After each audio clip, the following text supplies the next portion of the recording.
What is up, guys? I've got a lot of stuff to show you.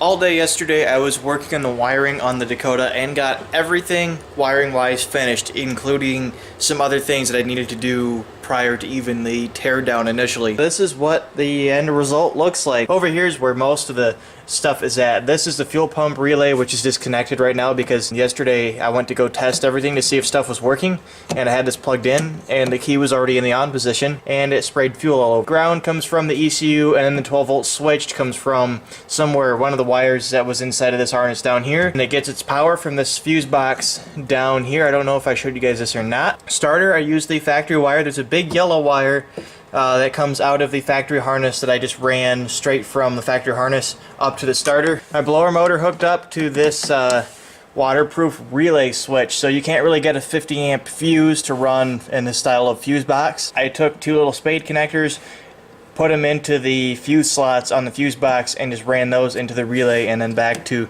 the power supply.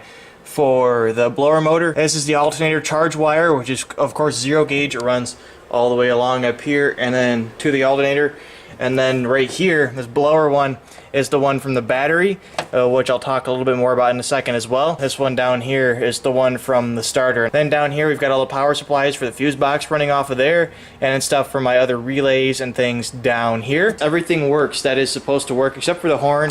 I think the horn button inside the truck's actually worn out, which because that's an issue that I kind of knew about before. So everything else works exactly how it's supposed to. Radio still works, all that stuff. Everything inside still works exactly as it did before. The only things that don't work are things that didn't work before. I did hook up all of the factory gauges, so the temperature gauge, oil pressure gauge, and tachometer should work. The oil pressure gauge and the temp gauge I'm confident will work. The factory tachometer, I don't know what sort of signal it's expecting, whether it's expecting a square wave signal for a V8, V6, 4-cylinder, I don't know. All of the engine stuff, so alternator regulator, and then everything for the mega squirt, so injectors, sensors, all that stuff runs through this harness that goes over my brake booster. I chose to do it that way because that'll make it a lot easier to just disconnect things when I want to remove the engine in the future, probably. Keeping this all separate from the body harness that runs everything else should be a benefit, especially if I have to pick back through it and repair stuff or modify things. I know exactly where I need to go, which is right here. So I think that pretty much covers everything. There wasn't a lot of rewiring, it was just a lot of cleanup, tidying things up, putting everything into sort of a permanent position. Wiring is 100% done as long as I don't run into any issues. Everything accessory wise works, lights, interior stuff, all of that stuff works. I can turn the engine over. I did also get a 250 amp breaker switch for the battery, which is right here. What's cool is that not only is it a breaker, so it serves as protection for the, the battery being damaged, but it's also basically functions as a quick disconnect. So if I plug this in, you can kind of see my gauges will flash when you first plug them in, and then now the battery's connected, and then I push this, it's disconnected, and it's basically a quick disconnect that I just have to hit a button to disconnect. Oil line is hooked up now for the oil return, so that 60-degree fitting that I got, and I don't know how well I'm going to be able to get you guys down in here to see it, but it's hard to see it, but it's right there. It's got about this much room between the hose and that control arm mount now, so that's perfect the way it is. That was a lot of talking, but I wanted to kind of explain everything in depth for you guys because I know a lot of you have had questions about the setup and what I want to do with it. And now that everything is set permanently and I know it all works, there you go, it all worked. Picking through the wiring harness and removing stuff didn't, hinder anything from working properly. For this video, we're going to be finishing the fuel system and then trying to start the truck. That's it.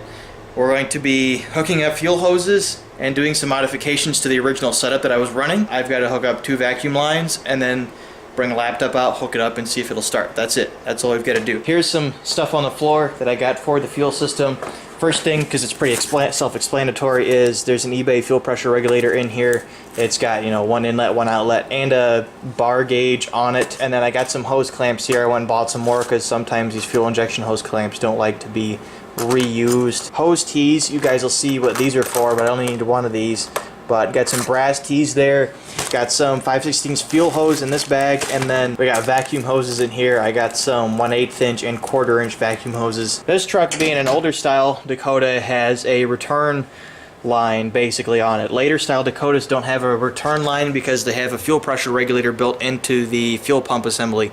So the fuel goes into this regulator, which is also a fuel filter at the same time, and then just dumps straight back into the tank rather than having to go through a line and then all the way back. So you basically have only one fuel line running up to the front of the truck. These fuel rails right here came off of like a 2000 or 2001 or something. This is the passenger side one here. This is the driver's side one, and the two are pretty much identical aside from being flipped, except for the driver's side one has a straighter valve for testing fuel pressure, and then it has the inlet line for the feed for the fuel coming into the system. So what I'm going to do is I'm going to take these returnless rails and use them to make a return system. Take this one of the 5/16 inch T that is in here and use it to join these two rails together. So that's what that hose there is for, is it's going to be the two sections of hose and the T in between, and of course hose clamped together. And then the feed line is going to actually come into that T and then go out into each rail. And then the original feed, or what was originally the feed, is actually going to be my return line now. So the fuel is going to come out here. I'm going to put a bubble flare on the end of this so hoses don't blow off of it.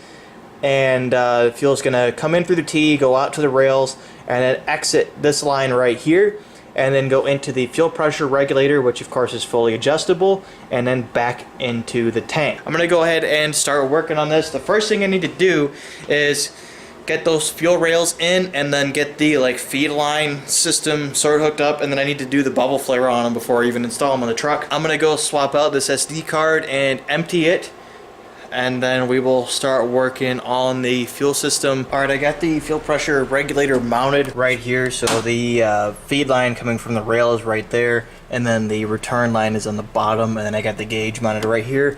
Chose to put it there even though it's a little bit further away from the fuel rails than I would like. Okay, I've been working on this for just a little bit, and I got the new fuel rails swapped on. They bolted right on. This is the same intake manifold on all of the 3.9s, so fuel rails and stuff are all interchangeable. There's no issues as far as them bolting up or anything. The little bubble flare on this, so that when I have a hose clamped onto here, it can't blow off because there will be pressure in it. I got my T hose clamped in here with just the standard 3/8 inch hose that I used, and then the feed will come in down here. So there will be, of course, a hose running up into this, and then a hose clamp on it, and then the return line is going to be this, which is going to wrap around and over, and then it's going to go into the side of the regulator here, and then the actual return going back to the tank is at the bottom, and I will have to extend that hose in.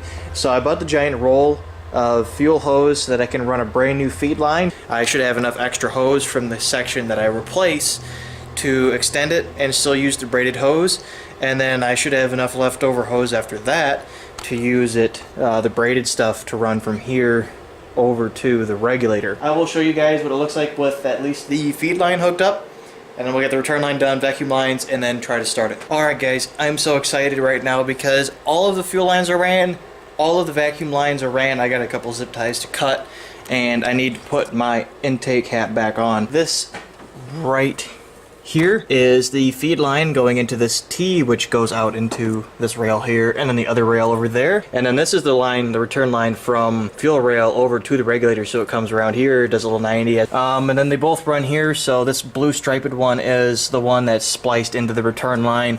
It comes from the bottom of the regulator here and then out. And then this hose right here is the one that runs from the rail in. And then I got my pressure gauge here, got the vacuum line hooked up to it. I'm going to jump the power on the fuel pump relay right here, so I'm just going to stick a wire here and here and make it pump, get the pressure set, and then check it for leaks while the truck isn't running, so it'll be a little bit easier to see and hear, and then things won't be getting hot or increasingly warm while it's leaking if it does spring a leak, which is a good thing. And then we will be done, we'll be able to start it, and then maybe we'll be able to drive it. I went and picked all my stuff out of the bed. The bed's totally empty for the first time in a long time, or mostly empty. I got some more stuff to get out of here. I'm gonna do this, but I'm excited, guys. I did skip over filming a lot of that just because I wanted to get it done. I want to hear this thing running. I want to see it driving. I'm gonna get all this done, and then we're gonna go grab the keys and see if we can get this thing to fire up. All right, guys, it is time to test the fuel system. So I got my little ghetto jumper in there. We're gonna go ahead and connect the battery. And we're pumping. I hear stuff pumping through. It's very loud. Very loud. And dang, 5 bar. Alright. I'm gonna go disconnect that real quick and turn that down because that's a lot of pressure.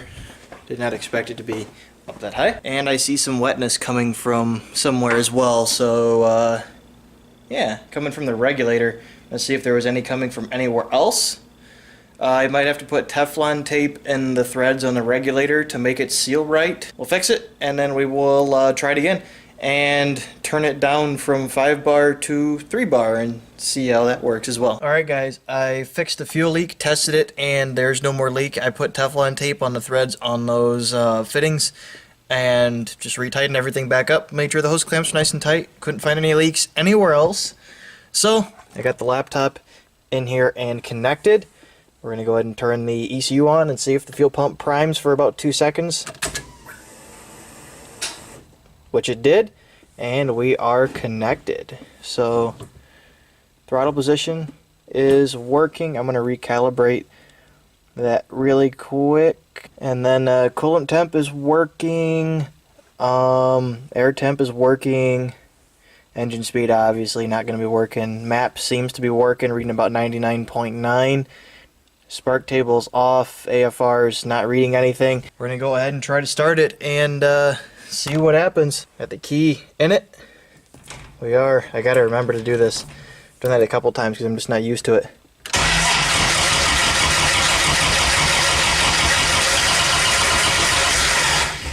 Ooh, we got close. Let's there's probably air in the lines.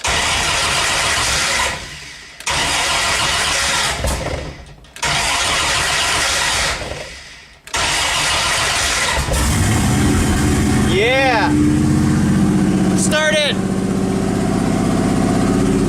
Set at like 2,000 RPM. But it started. It's so cool. I gotta open the door now.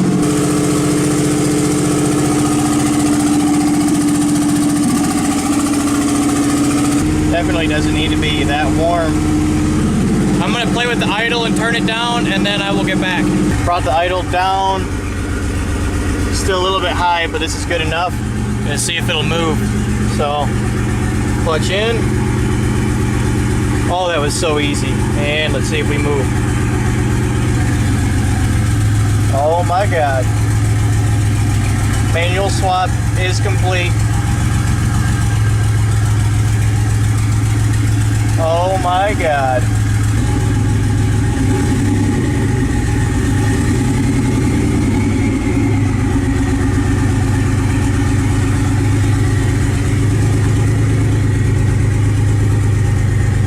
I'm gonna have to use 2 hands to turn this, so I'll be back. Well guys, the sun's kind of bright right now, but it is running, and a little bit of steam because I checked the cap to see if coolant was pumping right, and it definitely was, but it's loud.